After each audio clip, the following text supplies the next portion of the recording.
பூண்டு இட்லி பொடி எப்படி ஈஸியான முறையில் செய்யறதுன்னு நான் சொல்றேன். இந்த பொடி நல்லா ஸ்பைசியாகவும் நல்லா டேஸ்டியாகவும் இருக்கும். இட்லி, தோசை, சாதம் எல்லாத்துக்குமே சூட் ஆகும். ட்ரை பண்ணி பாருங்க. இந்த ரெசிபி செய்யறதுக்கான இன்கிரீடியன்ஸும் டிப்ஸும் வீடியோடைய கடைசியில போய் கொடுத்துருங்க. செக் பண்ணிக்கோங்க. வீடியோவை கடைசி வரை பாருங்க.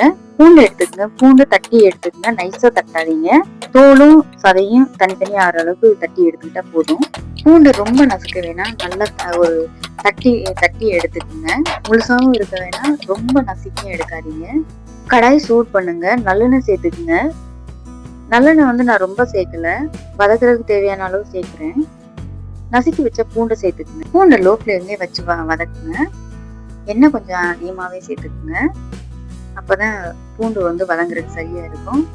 லைட் ப்ரௌன் வரையில அடுப்பு ஆஃப் பண்ணிருங்க. அதுக்கு மேல வதக்காதீங்க. அதுக்கு மேல வதக்கிங்கன்னா கசப்பு தன்மை வந்துடும். பாருங்க, பார்த்தா தெரியும் உங்களுக்கு கிறிஸ்பியா வந்துருச்சு. பாருங்க, லைட் ப்ரௌன் கலர் வந்துருச்சு. இதை அப்படியே டிரான்ஸ்ஃபர் பண்ணிருங்க. அதே கடாயில மற்ற இன்கிரீடியன்ஸ் வந்து நம்ம வறுத்தெடுத்துக்கலாம். உளுந்து சேர்த்துக்குங்க, கடலைப்பருப்பு சேர்த்துக்குங்க, பொட்டுக்கடலை சேர்த்துக்குங்க. ஒரு 1-2 நிமிஷம் வறுத்துடுங்க. இப்ப காஞ்ச மிளகாய் சேருங்க. அதே அடுப்புல காஞ்ச மிளகாய் சேருங்க, எள்ளு சேருங்க. இந்த கருவேப்பிலை வந்து நான் ஒரு நாள் அலசிட்டு காய வச்சிருக்கேன். அதனால ஏற்கனவே காஞ்சிதான் இருக்கு. நீங்க பச்சையா உள்ளது கூட டைரக்டா சேர்த்துக்கலாம். பச்சையாவில் சேர்க்குறீங்கன்னா நிறைய டைம் இருக்கும். அதனால தனியாவே வறுத்து எடுத்துக்கோங்க. இப்போ எல்லாத்தையும் சேர்த்து வதக்குங்க. ஒரு 2-3 நிமிஷம், 1-2 நிமிஷம் போதும்.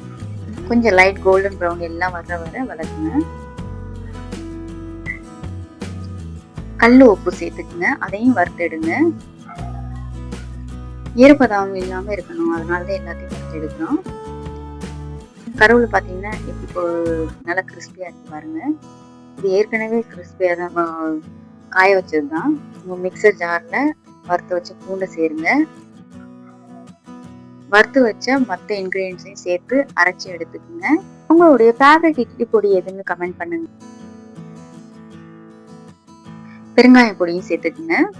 ஈஸியான பூண்டு பொடி ரெடி ஆயிடுச்சு. இது இட்லி, தோசை எல்லாத்துக்குமே சூப்பரா இருக்கும். சாதத்துக்கும் சூப்பரா இருக்கும். அப்படியே நைஸா அரைச்சிடுங்க.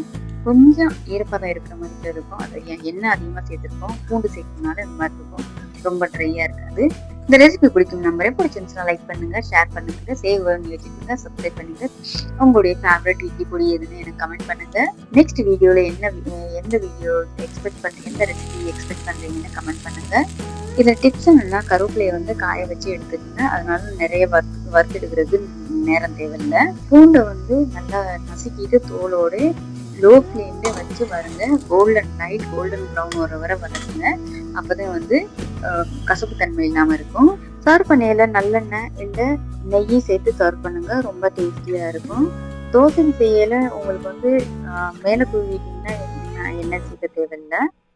இட்லி, தோசாவுடைய சர்வ் பண்ணா இன்ஸ்டன்ட் இது உங்களுக்கு சைட் டிஷ்ஷா இருக்கும். இந்த ரெசிபி பிடிக்கும் நம்புறேன். பிடிச்சிருந்துச்சுன்னா கண்டிப்பா கமெண்ட் பண்ணுங்க.